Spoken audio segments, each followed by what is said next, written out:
السلام عليكم، شلونكم حبايبي؟ إن شاء الله بخير.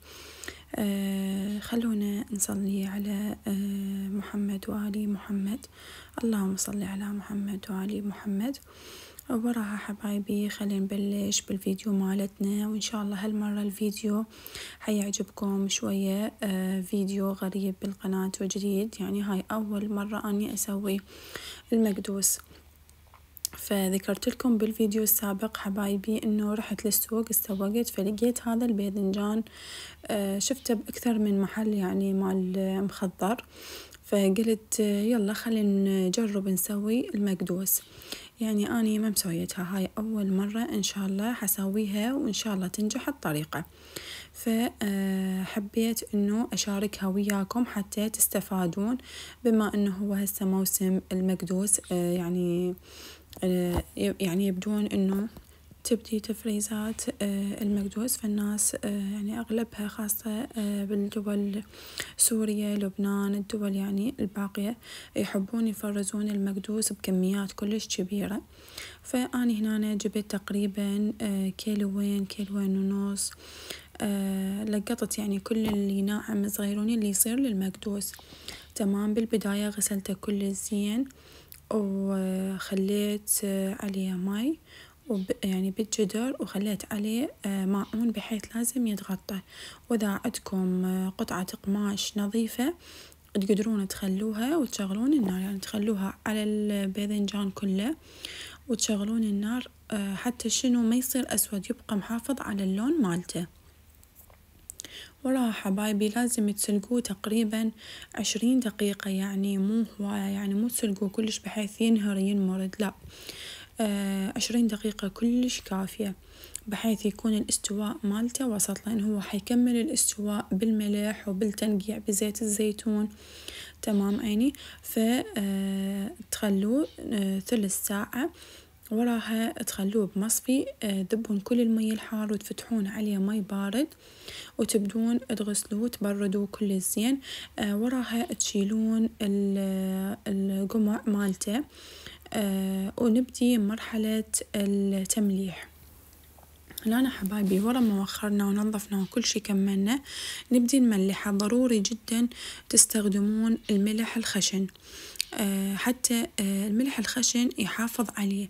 الملح اللي موجود بالأسواقات اللي باليود هذا ما أعتقد يعني يكون درجة حفظه للطعام يعني تطول هواية، يعني مو مال فترة طويلة، مال فترة كلش قليلة. بينما الملح الصخري الخشن وموجود وسعره رخيص، أخذت الكيلو أني ب1000 دينار، كلش هواية يكفيكم. فالأفضل إنه تستخدمون هذا حتى للمخللات.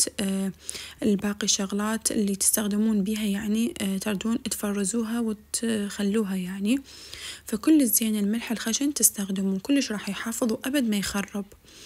فهنا حبايبي وحدة سويت بيها مثل هذا الشاق هيج بالطول، وحشيتها كمية زينة من الملح، يعني همينة كمية الملح مو هواية حتى لا تصير مالحة. كمية الملح لازم تكون معتدلة. نكمل كل الكمية بنفس الطريقة. تمام. وراها حبايبي تخلون طاسة جوا والمصفي مثل ما أنا هسه موضحت لكم بالفيديو، وأي شي عندكم ثقل يعني تخلون فوقه حتى يذب كل المي مالته. وتخلوه تقريبا أنا خليته يومين بالمكان بيسبلت، يعني مكان بارد. وإذا عندكم مكان كبير بالثلاجة بحيث يعني يكفي إله وللثقل اللي راح تخلوه فوقه، عادي خلوه بالثلاجة، بس أهم شي المكان يكون بارد. إذا برا الثلاجة يعني أنا خليته مقابيل السبلت، والسبلت مشتغل يعني بشكل دائم. عفتها تقريبا يومين إلى الحد يعني ما ذبت المي مالتها كلها، يعني شفت إنه ما بيها أي مي. وراها أنا همين أنا شفتها بالكلينس مال المطبخ وحدة لحد ما تأكدت 100% إنه ما بيها أي مي. تمام. وراها نبدي نحضر الحشوة. الحشوة عبارة عن فلفل أخضر، الفيديو أحمر رومي، موجود بالأسواق، أنا أخذت الكيلو ب6. هنا حبايبي قبل يوم سويتها بالمحضرة الطعام، تقريبا سويت نص كيلو على الكمية اللي أنا عندي. هرستها كل زين، وهمينة خليتها بمصفي وجواها طاسة، وخليت ثقل فوقها ودخلتها للثلاجة لأن هي يعني صغيرة ما تاخذ مساحة. تمام، لحد ما ذبت المي كله. وثاني يوم من طلعتها همينة أني بإيدي عصرتها كل زين بحيث تأكدت إنه ماكو أي مي، وبعدين أخذت شوية شوية وهمينة بالكلينس عصرتها حتى كل المي ذبته. حضرنا الجوز، أنا كسرته بشكل خشن، أحب تكون القطع مالته مبينة، وخليت تقريبا فصين ثوم على هاي الكمية اللي أنا استخدمتها. تمام، استخدمت نص كيلو فلفل الأحمر، على ربع كيلو جوز، وفصين ثوم، وملعقة صغيرة كلش من الملح الخشن. بلشت أحشيهم واحدة واحدة، وخليت كمية كل زينة حشوة، وخليتها على صفحة. وراها حبايبي جبت عندي أني مرطبانات 2، وانتو حسب الكمية اللي عندكم. لازم وضروري جدا انو نعقم المرطبان، وضروري يكون زجاج. اني حميت مي بالجدر، وخليت بالمرطبانات والهمينة القبق مالتهم حتى يتعقمون كل زين. وراها شلتهم وخليتهم لحد ما ينشف المي اللي بيهم، ويبردون وحدهم.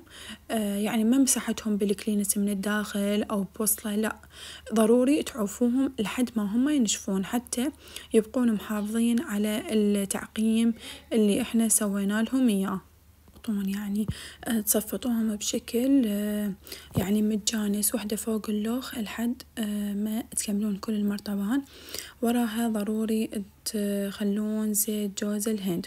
وإذا أنتم ما متأكدين أنه أنتم منشفين الباذنجان والفلفل كل زين قبل ما تضيفون زيت الزيتون، ضروري تقلبون، تخلون هذين عواد الأسنان الخشبية على شكل في بداخل المرطبان بالنهاية يعني، وتقلبون المرطبان على الفتحة مالته، وتعوفوه 2 إلى 3 ساعات حتى إذا أكو مي ينزله.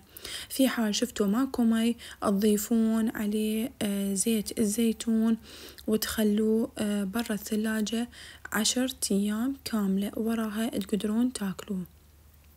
تمام، فأني سويته البارحة وخليته إن شاء الله بس تكمل وتجهز حاطق لكم صورة وأنزلها بالمنتدى، أو أسوي مقتطف بسيط فيديو من الفيديوهات اللي أنزلها وأراويكم شلون كانت النتيجة. بس حبايبي لايك وتعليق حلو حتى استمر وأبقى أنزل لكم فيديوهات. أتمنى تشجعوني حبايبي حتى أكبر القناة إن شاء الله، ونكون صداقات وخوات يا ربي إن شاء الله نصير. انتهى الفيديو مالتنا، إن شاء الله يكون عجبكم وأكون خفيفة الظل عليكم وما بخلت عليكم بأي تفصيلة يا رب، وإن شاء الله تسووها أو تطلع عندكم توب التوب. استغلوا الفرصة هسه ما طول متوفر الباذنجان بالسوق، لأنه هذا يجي فقط بشهر 9، وهمينا هذا عراقي حتى همينا نشجع المنتوج الوطني. وبس حبايبي، مع السلامة.